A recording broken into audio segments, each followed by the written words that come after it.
Hello guys, good morning.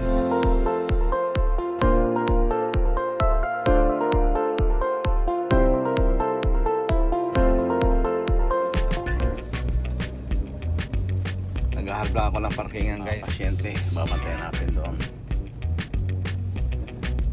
Medyo nalate ako ng punta kasi dumaan pa ako doon sa bahay nila.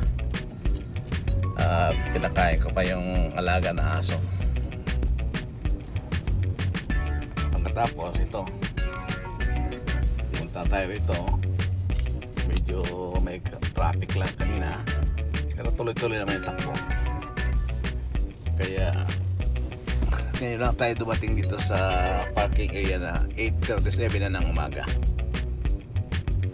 Medyo mahirap lang maghanap ng parking kasi puno na.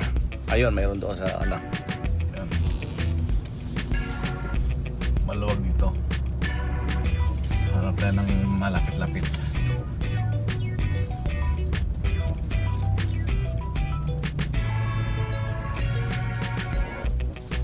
Okay. Dito tayo sa kabila. Ito guys, nagpag-parking na tayo.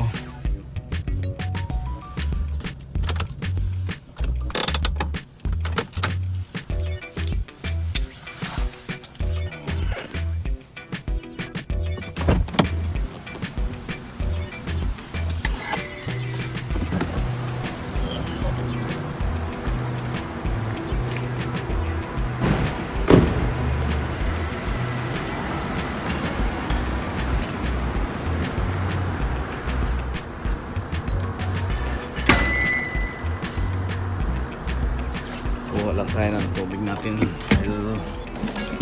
Tubig na sa taas eh.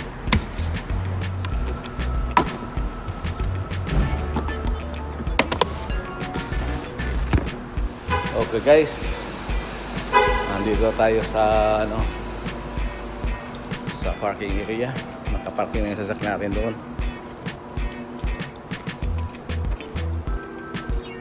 Akit na tayo doon sa 3rd floor.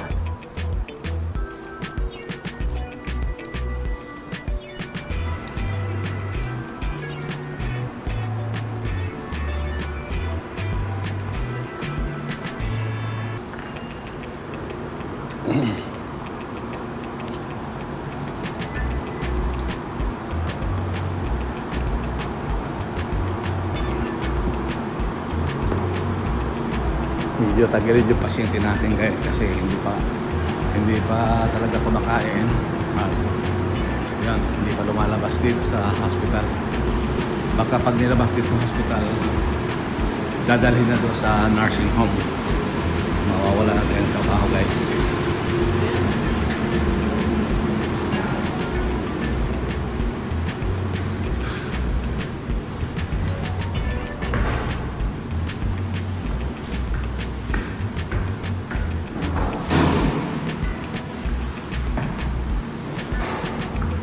Second floor.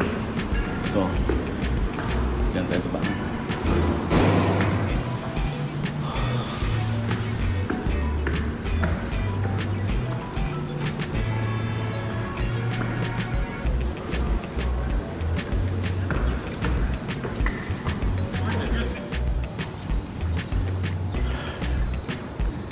Isang Stanford.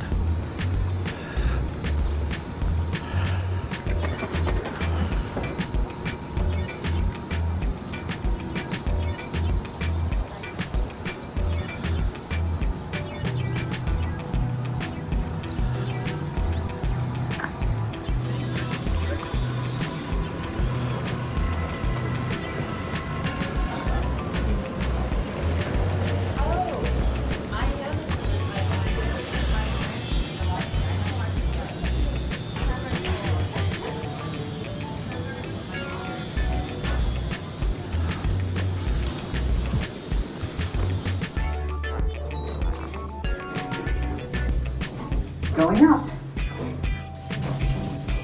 Going up. Hello guys, andito tayo sa taas guys. Gano'n pa rin yung pasyente ko guys, tulog na tulog.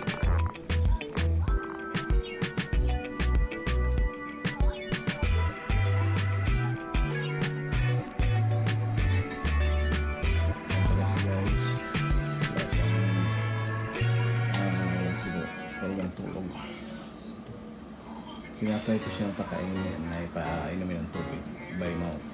Kaya lang ayaw talaga mag-intake sa kanya. Kaya yan ang problema nun kung paano siya kakain. Pag tinanggal na yung tube niya sa ilong injury.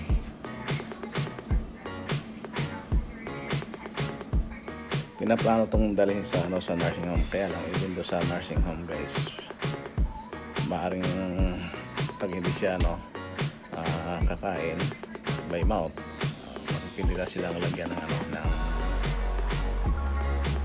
feeding tube sa stomach. Yun na mangyayari dyan. Or mamili sila na na lang, hintayin na lang yung niya na hindi nakakain. Pag hindi nakakain itong pasyente guys, madadali ang buhay nila. Kaya kawawa na.